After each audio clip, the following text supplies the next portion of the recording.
Sanchez. Steven, how you doing? How's your morning going? All right. Perfect. We'll take it.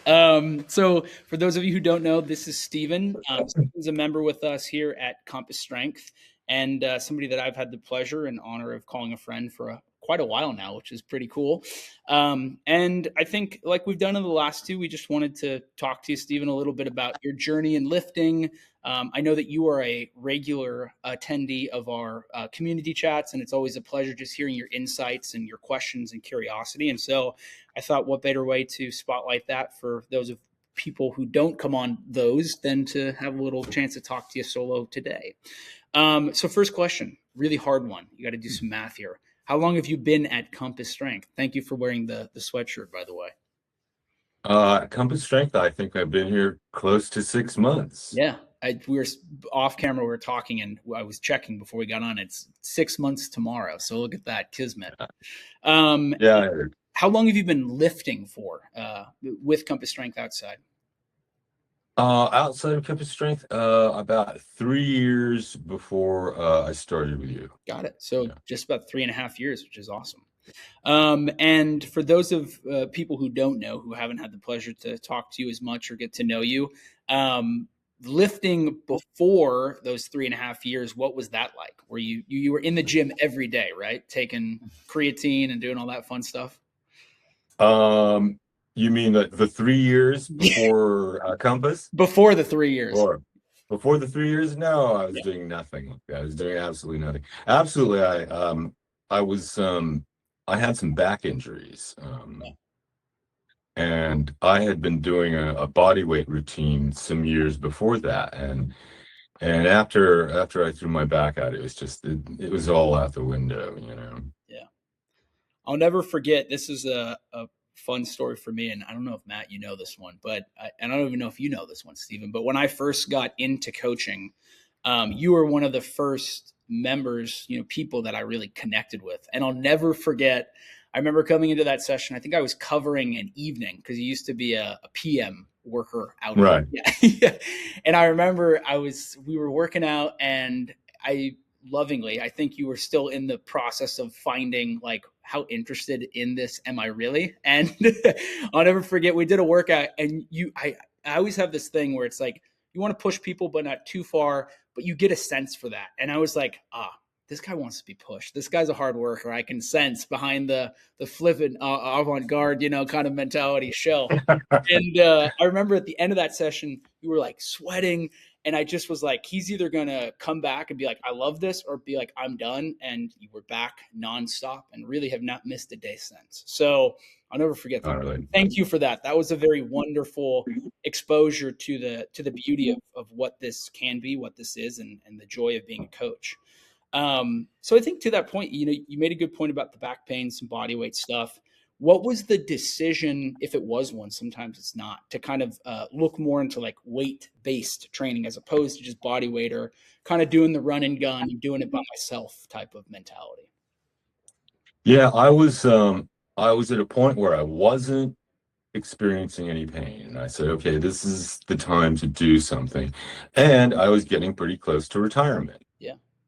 And I knew that if I didn't do something to get out of the house regularly, I would just I would be a total homebody, so I'm like, okay, I've got to work on this back, and I've got to do something to stay busy.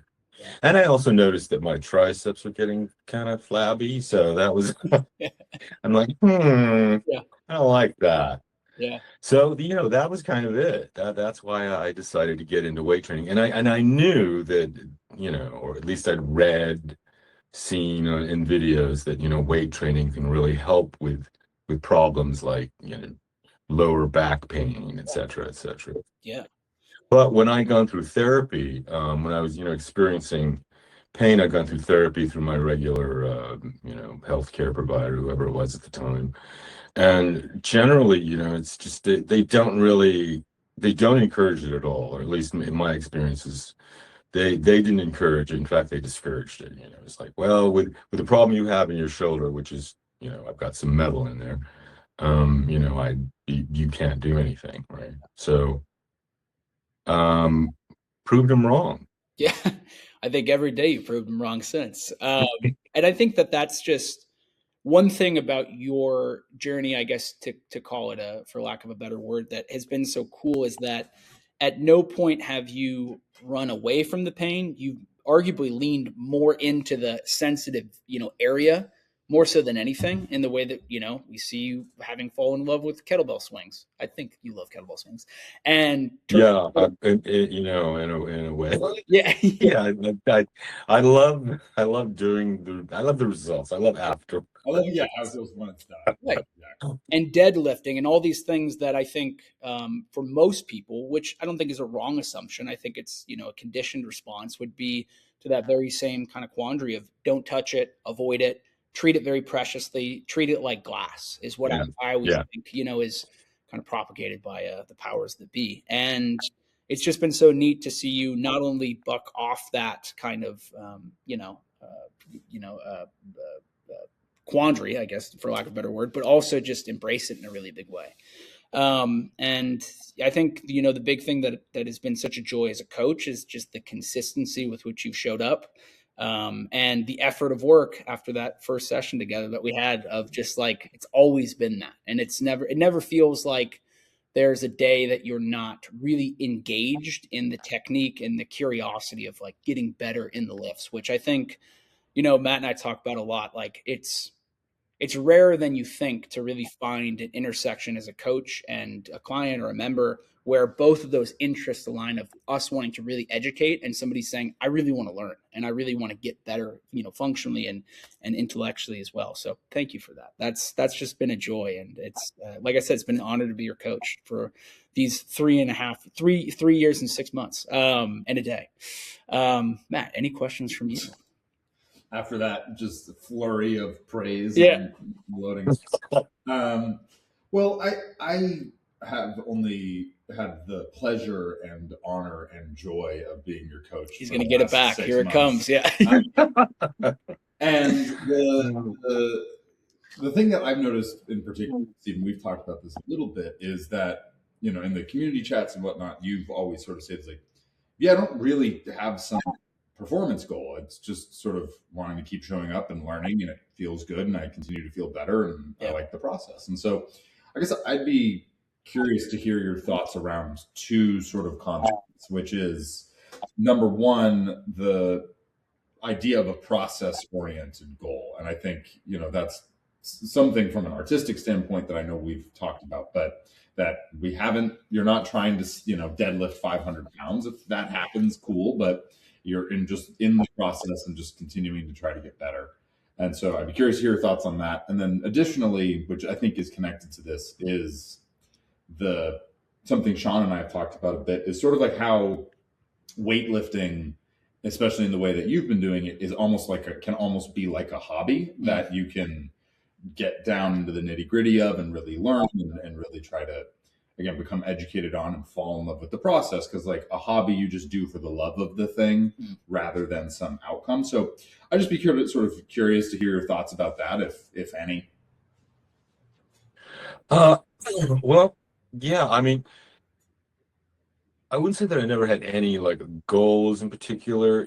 I think maybe I've achieved some of those already. Okay. Like weight loss was some of it. It happened pretty quickly. I didn't have a lot of weight to lose. Right.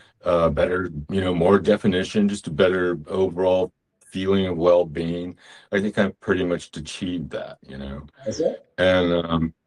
And so anything else is gravy to me, as far as I'm concerned. Yeah. Now, for me, like kind of the pacing thing is like the shoulder, right?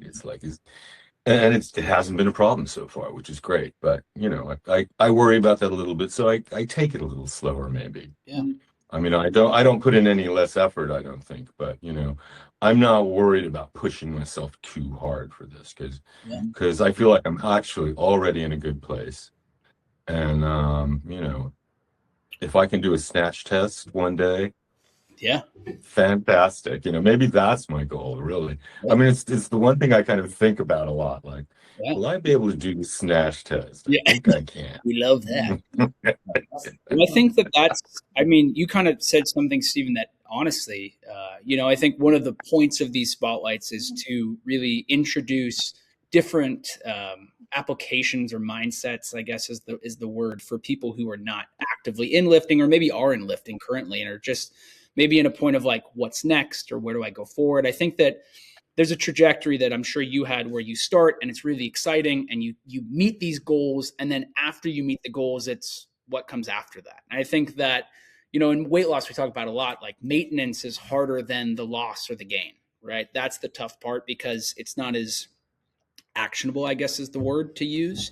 And you just brought up a good point that brought to my mind is, after you hit those goals that you had set, what was it like to accomplish those? And was there a feeling of like, what's next? And how did you kind of grapple or reconcile with that? I think that's maybe an interesting thing that you have a unique perspective on.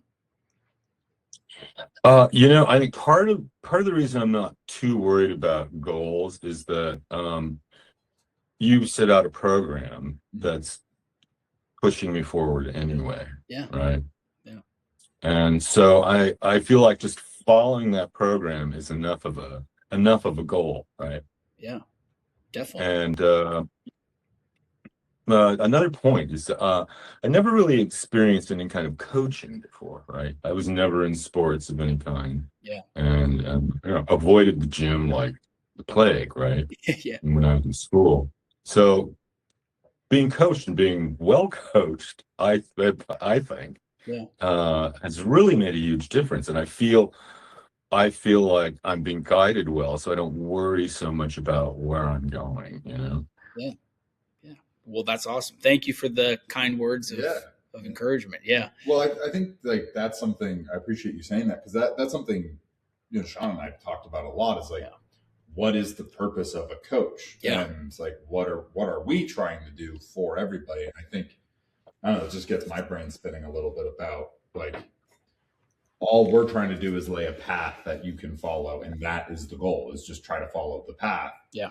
And there'll be some stopping points along the way of a deadlift or a bench press or a snatch test or whatever, but really just following the path and staying on the path is the goal. And that, I think that's a really important insight, because unless you're really trying, like if you set for yourself a very specific, hey, I'm going to go after a powerlifting competition, that's one thing. Right. But for most folks, myself included, Sean included, we're just in the sort of, hey, we've hit the main goal we need to, which is relatively healthy, relatively pain-free, relatively good movement. Then what? And sometimes I think we strive to find that other external goal of hit that powerlifting competition, but maybe just staying the path is enough of a goal. Yeah. Yeah. And I think that's a hard mindset to come to, because I think fitness is so pervasive with this idea of always getting better or always reaching this new height, or, hey, I hit, this weight on the last thing, so I have to hit this next weight on the next one. I just think that that's something that you have embodied in a really awesome way of, you can get better without having to crush yourself and have this somewhat uniquely like American lifting mentality of like, it always has to be to the 11th degree out of 10, or, hey, I got to get to a 165 BPM heart rate on my next workout with my tracker on my chest. More. Exactly. And I think definitely, like, I think that you found ways to add more, which is, again, I think a really cool mark of your unique kind of sophistication in lifting, with saying, hey, I've built the strength base of the pyramid. Now I can work on the mobility, and how does that raise the ceiling for the strength? Or to your point, doing body weight, or I remember that the other first big thing we connected with was the Turkish get up, and being like, I'm really interested in getting kettlebells at home to continue to experiment with that. And I think, the last three members that we talked to, you, Christina, and Jen, the thing that unites you guys, which is so neat, is that lifting has become more of a lifestyle change than just I do it on the weekends. Yeah. And I think definitely. That is something that can be deceptively hard to crack, because it is a pivoting of how you orient life. I think a good example of that is, you waking up a little earlier and coming in and being like, I'm really not a morning person, but how is this kind of had to shift to accommodate these different pieces that I want in my life? I think, you brought up one other thing that Matt and I talk a lot about, which is this idea of hobby. And I think definitely, I think a lot of people we work with, and I think a lot of people who are at the intersection of this being really a good thing for them, are those entering retirement and saying, hey, maybe my identity was tied to my profession or my job or the lifestyle that came with that. And now, in the absence of that, what comes next? And I know Getting that, a snatch test. yes, exactly. And I know that you are someone who has a lot of a breadth of interest in movies and culture and art and music and pottery and all these cool things. How have you seen, strength training kind of fit into that post-retirement life? Well, the thing about strength training that I've learned is it doesn't take that much time out of your day. Yeah. I mean, it's early. Yeah, it's true. I don't like to get up that early. Although I'm usually up by that hour anyway, so what does it matter? Right. But yeah, it's like I think I've lost my train of thought now, but where was I? What was I saying? About the idea of it being a hobby and how strength training fits into your life with all the other things that you do. Yeah. Yeah, it takes honestly so little time to do it. Yeah. It's a tough hour, but It's just honestly, I yeah.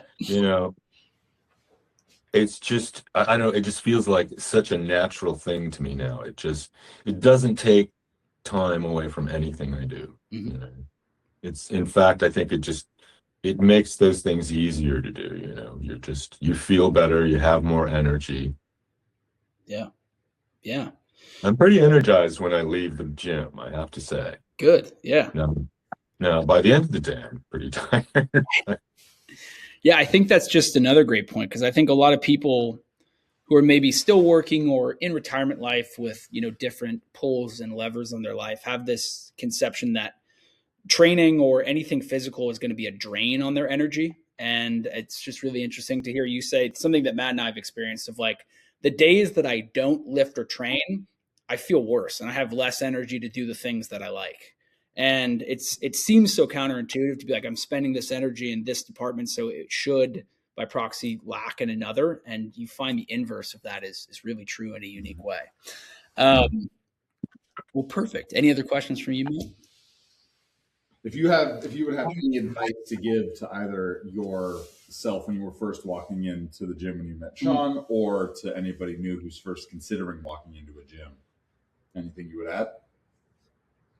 What would I add? Well, do it. Just go ahead and try it. I've been lucky that I found a couple of really good gyms, like right off the bat. Yeah.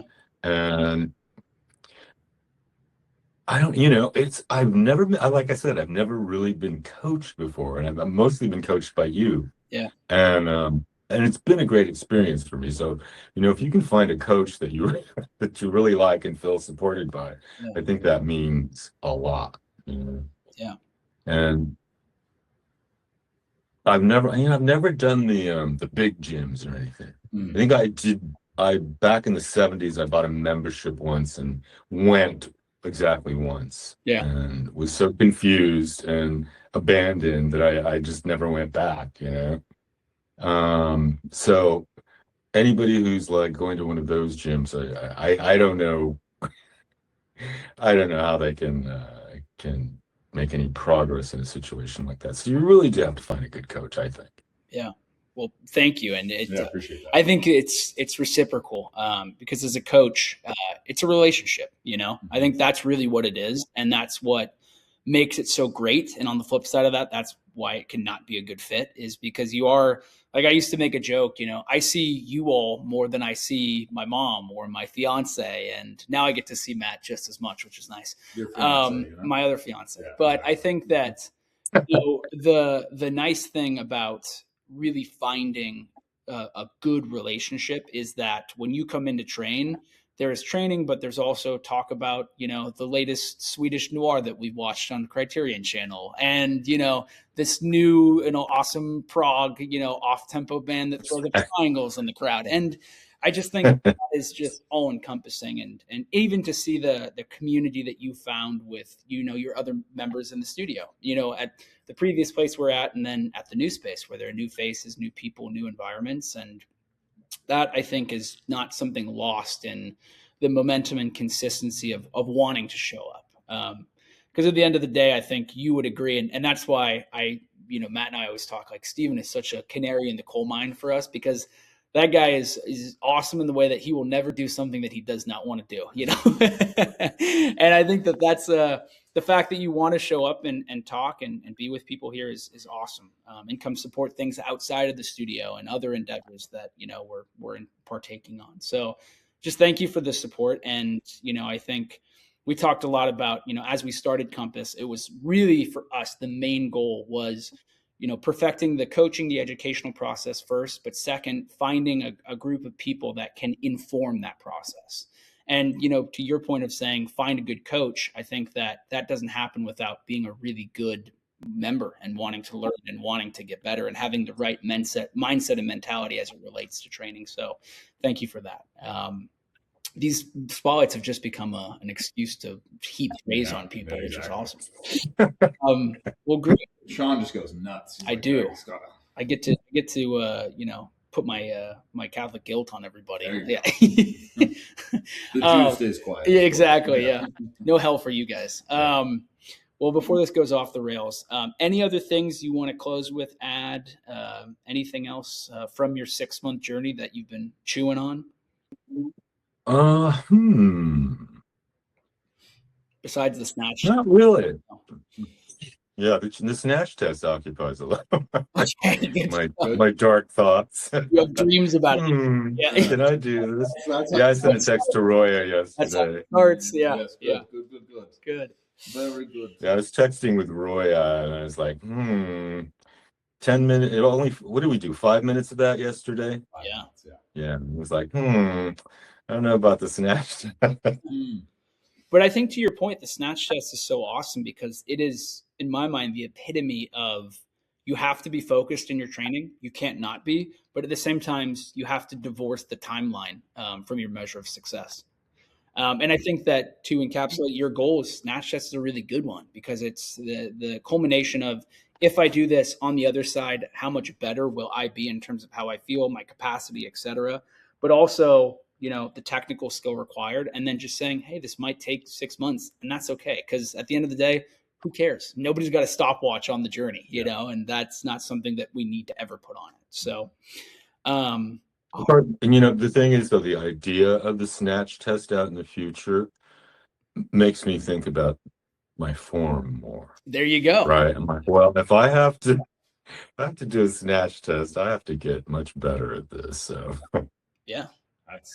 So there you go. It's inspiring, actually. Terrific. Frightening, but inspiring. That's about exactly what it should be. Yes. Having done, 10 or more of them in my life at this point, it is still frightening and inspiring. Yeah. It remains that forever. Yeah. Well, awesome, Mr. Steven. Thank you so much, for taking some time, Sure. for squeezing another early morning into your schedule for us. We appreciate it.